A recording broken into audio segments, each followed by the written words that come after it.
বিসমিল্লাহির রহমানির রহিম। আসসালামু আলাইকুম প্রিয় ইউটিউব ভিউয়ার্স। আজ প্রায় অনেক দিন পর আমাদের পেঁপে বাড়ির বর্তমান অবস্থা আপনাদের মাঝে তুলে ধরব।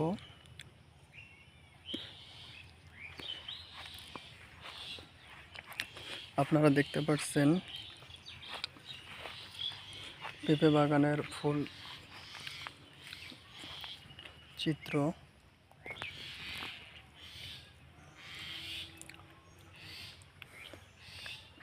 তবে এবার আমাদের অর্ধেক গাছ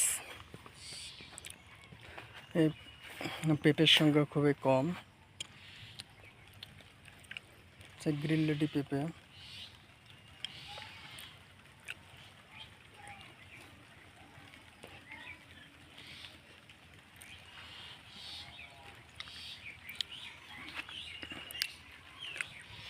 আমরা কিছুদিন আগে পেঁপের গাছে সার দিছিলাম, যে মাটি উঁচু করে দিছি।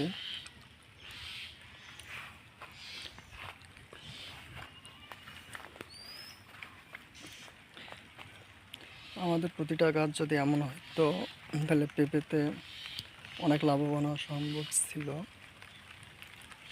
কিন্তু পেঁপের গাছে যখনই ফুল ফল আসা শুরু হয়েছিল, ঠিক তখনই 12 থেকে 15 দিন ব্যাপী লাগাতার বৃষ্টি,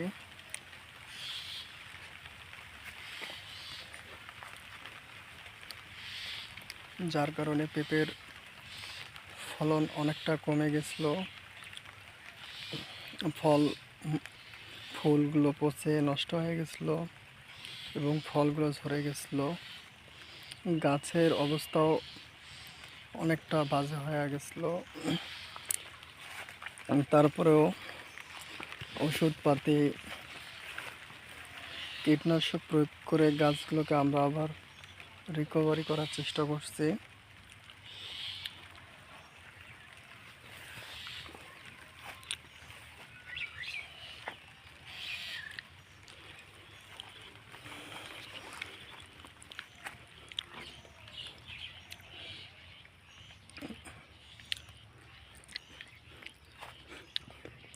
কিছুদিন আগে আমরা জিঙ্ক ব্রোন স্প্রে করছি।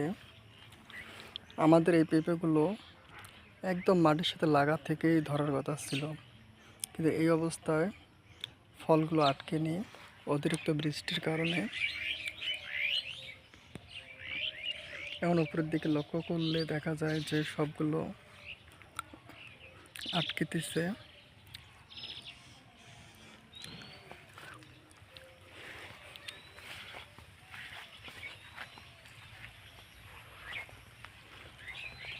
একদম গোড়া থেকে পেঁপে ধরার কথা ছিল, কিন্তু ধরেনি।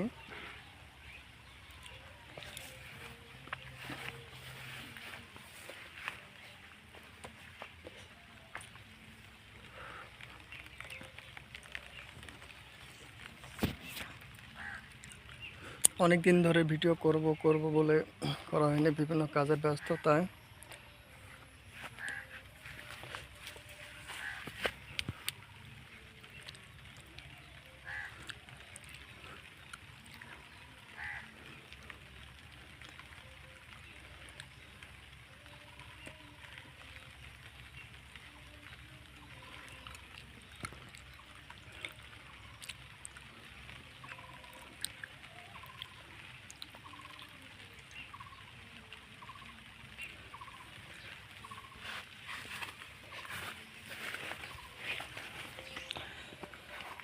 এটা একটা মাত্রা গাছ।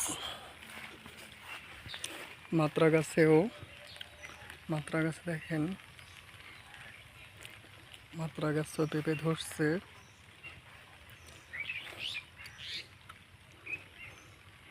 এখানে একটা পরাগায়নেরও কাজ করে।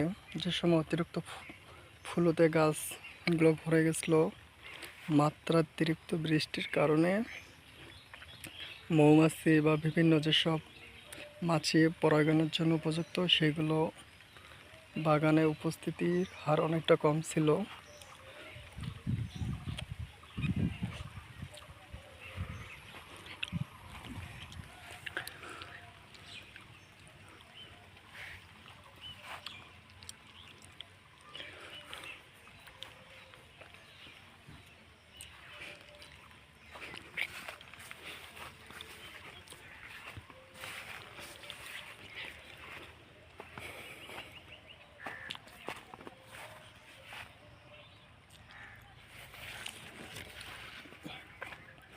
এবারকার আমরা টপলেটি পেঁপের চারা পাইনি, তবে আমরা পেঁপে চাষ করার ক্ষেত্রে 3 বছরে দেখলাম যে আসলে টপলেটি জাতের পেঁপেটা 100% খুব ভালো হয়।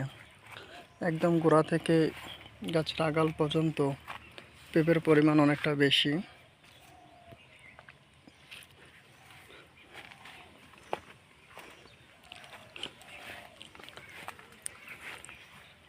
এখানে আমাদের কিছু কিছু পেঁপে 1 কেজি সাইজেও আছে।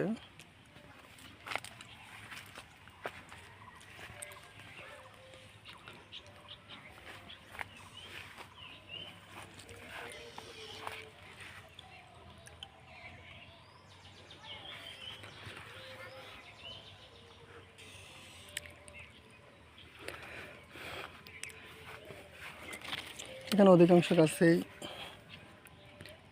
পেঁপে নেই।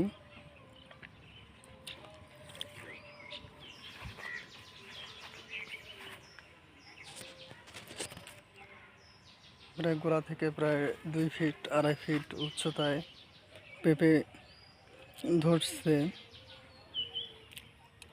এটা মূলত আবহাওয়ার একটা কারণ। পরবর্তীতে আমরা কীটনাশক সার দিয়ে পেঁপের গাছের গোড়া উঁচু করে দিই।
এবার পেঁপে চাষে লসের সম্মুখীন অনেকটাই।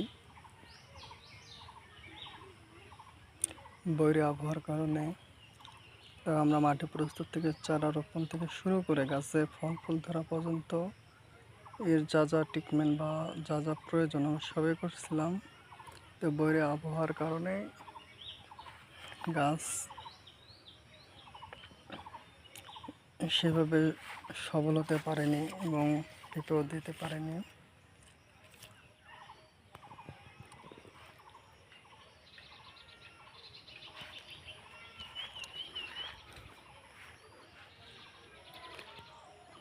আজকে এ পর্যন্ত, সবাই ভালো থাকবেন।